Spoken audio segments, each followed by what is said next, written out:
obviously, Buddy Hield. First off, I just want to say Buddy Hield's the most overrated player in the NBA. The dude was. True. Yes, he is. No, he's not. Why? Not true. The most overrated player. Yo, easily. Yes, because people. Who is he overrated? People know exactly what he is. He's a 3-point sucker. The most overrated player. And he hasn't even been.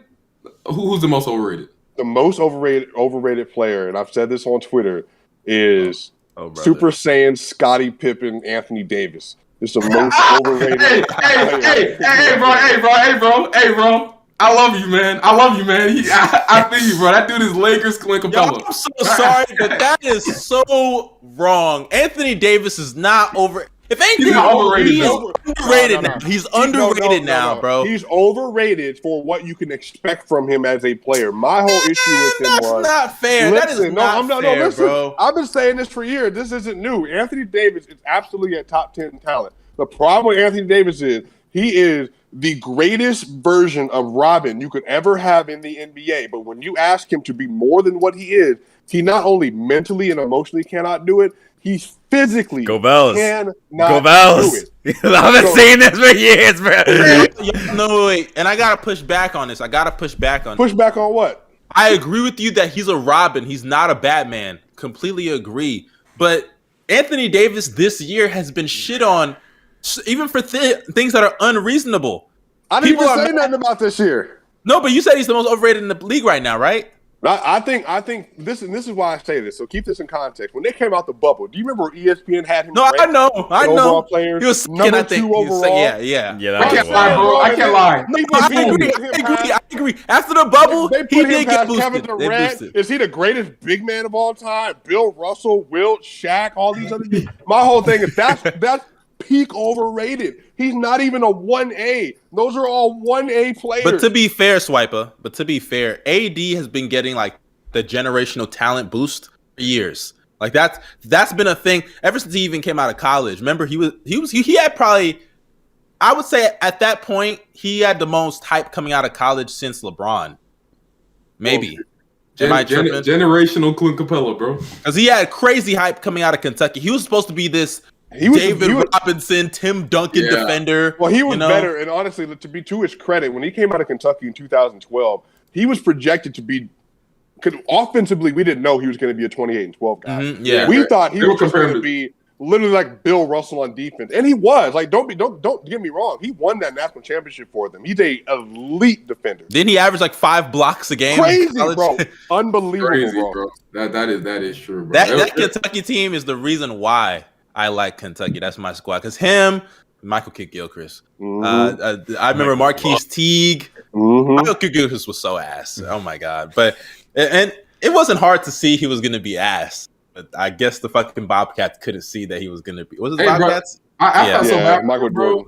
I felt so bad for them, bro, because they literally tanked their cheeks off that year just to get the That's so bad, I know that everybody was tanking hard for AD, bro, because AD was going crazy in that fucking turn. And he could shoot a little bit in college also.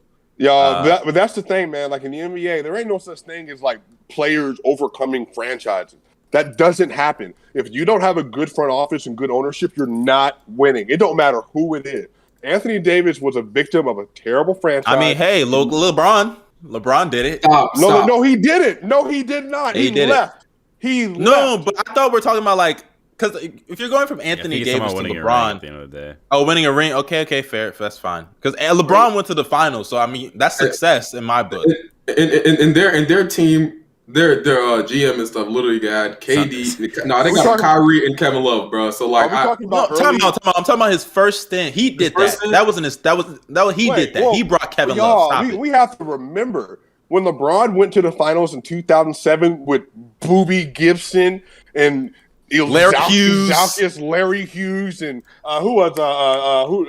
Antoine Jameson, Eric Snow, Antoine Jameson. They were a defensive squad.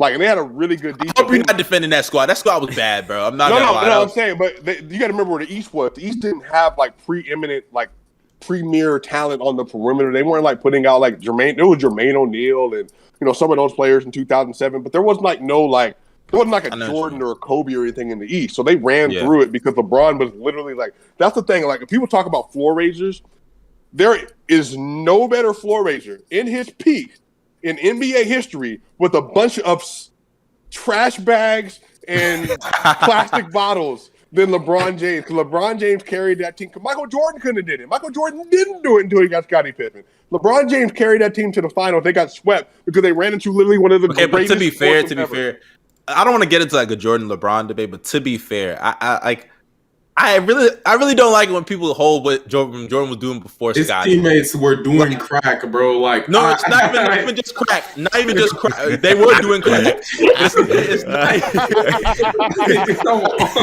not even just that. But like the teams that LeBron was running into, like in the finals, like Jordan would run into them in that conference. Like he was running into the Celtics like multiple times. What? Yo, he was playing all-time great Wizards team with Gilbert Arenas, bro. Congratulations. 41 and 41 teams in back-to-back rounds, my guy. Come on, Swiper. I think. Let me hear me say. He is a better floor raiser, though. This isn't a slight on Michael Jordan. I have said, and we'll have this conversation today. Michael's 2-year peak from that 87 to 89 season, really 3, but 2-year peak. I have likened it to a player who's playing right now currently based on all the advanced data that we have available. I think Michael Jordan was out of this world. It's just that Michael Jordan didn't, when he was a baby, like he was in his early 20s, like he didn't have the ability to be a playmaker at that level where he could literally raise the floor of trash teams. And they ran into the freaking Celtics and the Pistons. So of course they weren't going to beat anybody.